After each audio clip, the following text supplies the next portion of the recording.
Well, good afternoon again. I want to once again extend a warm invitation to our Executive Summit, and in particular to our annual business meeting. It's exciting to be back here in New Orleans, a city with a rich, vibrant food service culture, and a place that has hosted many NAFEM events over the years, including this meeting and the NAFEM show. I truly appreciate everybody taking the time to be here this week. I hope you found the sessions today to be valuable and are looking forward to tomorrow's focus on our industry, culminating, as Rich said, in our time with Chef Jose Andres. I'm sure, like many of you, I start each year by pulling up the industry calendar and adding events to my own calendar. As I did it this year, something struck me more than ever before. We sure do have a lot of industry events. Trade association conferences, buying group meetings, national and regional trade shows, the list goes on and on. If you added up the days of all of these events, not including chain conferences or anything international, they would total to 125 days in 2026. It made me pause to ask, why do we have so many individual events? In my opinion, it's because it's what we have always done. But what if there were fewer?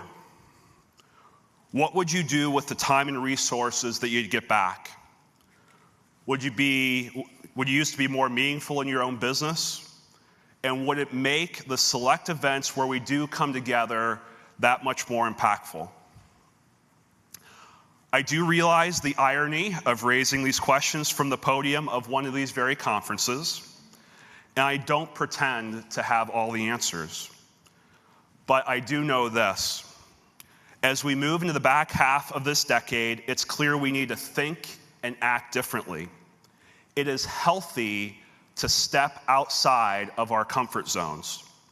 The world in our industry is changing too quickly for any of us to operate in silos.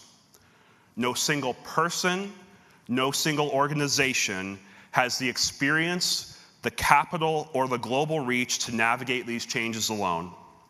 We must be more strategic and more collaborative than ever before. And with that in mind, I'm especially pleased and honored to have our dealer partners with us this week to learn together, eat together, collaborate together. Welcome again. Turning to our State of the Association, I'm incredibly proud of what the NAFEM team and board have accomplished over the last 2 years. It's hard not to begin with the 2025 NAFEM show as a key highlight. Our goal every 2 years is to deliver the best show ever, and last year's show in Atlanta lived up to that standard.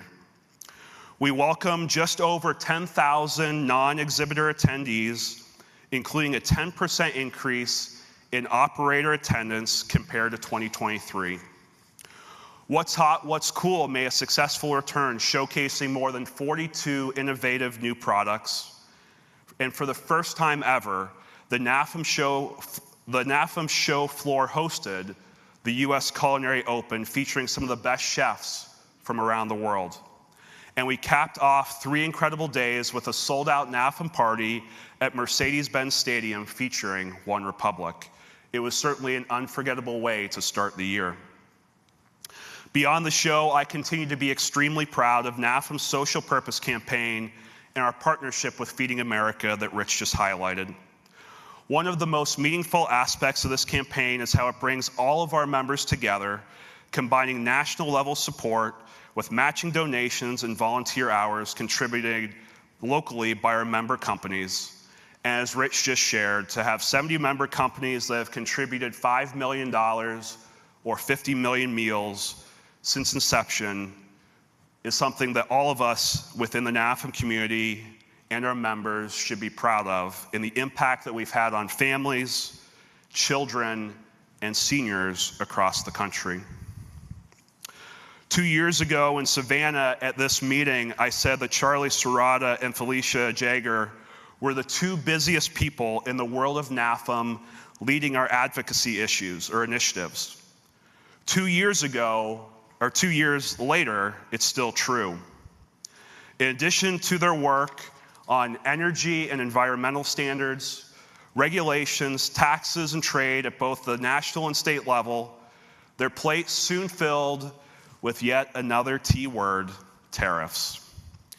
We all saw how quickly tariff news changed, sometimes daily, sometimes hourly, but as always, Charlie and Felicia stayed on top of it, continually educating our membership and providing resources to help everyone navigate the shifting landscape.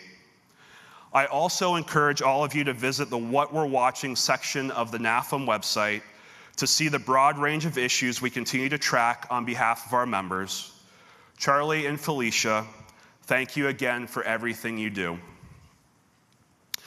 And last but certainly not least, I'm excited to share an update on NAFEM's evolving relationship with Fiera Milano, something that we first discussed during the host show last October.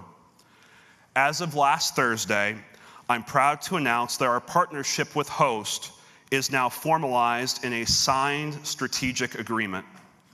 I've been extremely impressed with the Fiera Milano team, their thoughtfulness, their creativity, and a genuine desire to build something new that benefits both of our organizations. As part of this agreement, the 2027 NAFEM show in Orlando will feature a new dedicated section on the show floor called Host America. Within this space, the Host team will market and facilitate new exhibitors from Europe, particularly in product categories that have historically been underrepresented at our show. It's fair to ask, why would we expand beyond our North American roots? However, I believe this is an important step in continuing to evolve our show to reflect the increasing global nature of our industry, while also enhancing the experience for our operator attendees, one of our core show goals. And as we continue to drive operator experience, should in turn lead to the additional benefit of better traffic for all of us at the show. As we move from our 2027 show to the Host Milano show in October of next year, NAFEM will have a presence there as well, both with space on the floor and through educational programming. More details we'll provide as we get closer. This agreement with Fiera Milano is a milestone for NAFEM, and one I believe will continue to grow and strengthen in the years ahead. My sincere thanks to Deidre and our team for helping bring this global partnership to life. Before officially passing the gavel, I would like to thank many individuals who have supported me over the last 2 years. First, to the broader NAFEM membership, thank you for your engagement and support. At any point during the year, roughly 350 members volunteer their time across committees, task groups, and councils. And if you're not one of the 350, now's a great time to get involved. To our board and my fellow officers, thank you for your time, dedication, and partnership. It's been an honor to serve alongside you these past 2 years as president and the past 11 years as a board member. To the NAFEM team, I've said before that I wish every member could see what I've seen behind the scenes. I've never met a more dedicated and passionate group of professionals. Thank you for making our industry better every day. And especially to Deidre Flynn,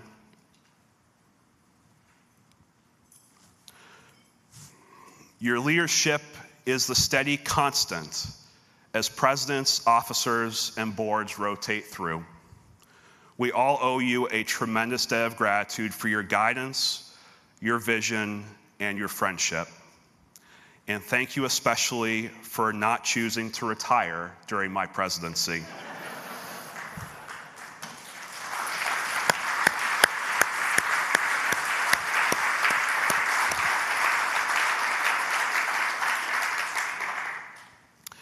My sincere thanks as well to Tim Fitzgerald, the CEO of Middleby, for his support and encouragement throughout my term. I feel fortunate every day to be part of Tim's team at Middleby and to learn from one of the smartest, most thoughtful, and most humble leaders I've ever known. And finally, I would not be here today without the support of my wife, Jamie, and our 3 kids, Callie, who's 19, Ella, who's 13, and Jack, who's 9. They are all in school today, back in New Hampshire and in Vermont, and unfortunately could not be with me here in New Orleans. Like many of you, my role requires frequent travel and time away from home. And I'm deeply grateful for everything that Jamie does to take care of our family, on top of being a full-time teacher herself. It's remarkable.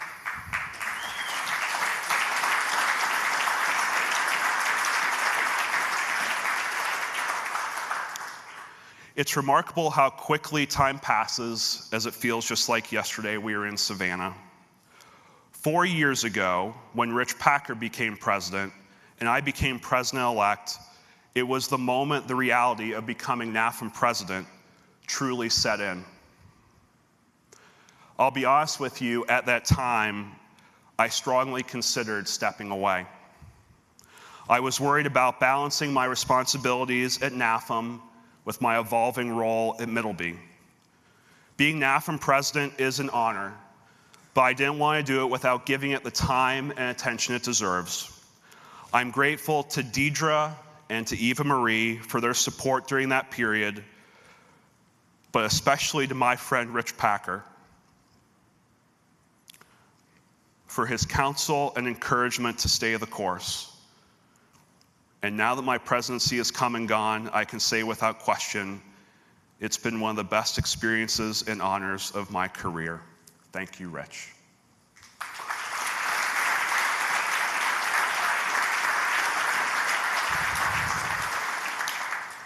And now it is my honor to officially pass the gavel to Eva-Marie Fox of T&S Brass. Despite her questionable taste in college football teams, she doesn't cheer for Michigan, so that's at least better than what we had this morning. I have complete confidence in the impact she will make over the next 2 years. She is smart, thoughtful, and will be a tremendous servant leader. I would be remiss not to acknowledge that Eva-Marie will be the first female NAFEM president since Carol Wallace nearly 20 years ago. And next year, for the first time in our industry's history, 3 of our trade association presidents will be women. Eva-Marie at NAFEM, Stephanie Perry at MOFSI, and incoming FIDA president, Jamie Arguello. It's taken far too long to reach this milestone, but needless to say, some things change for the better.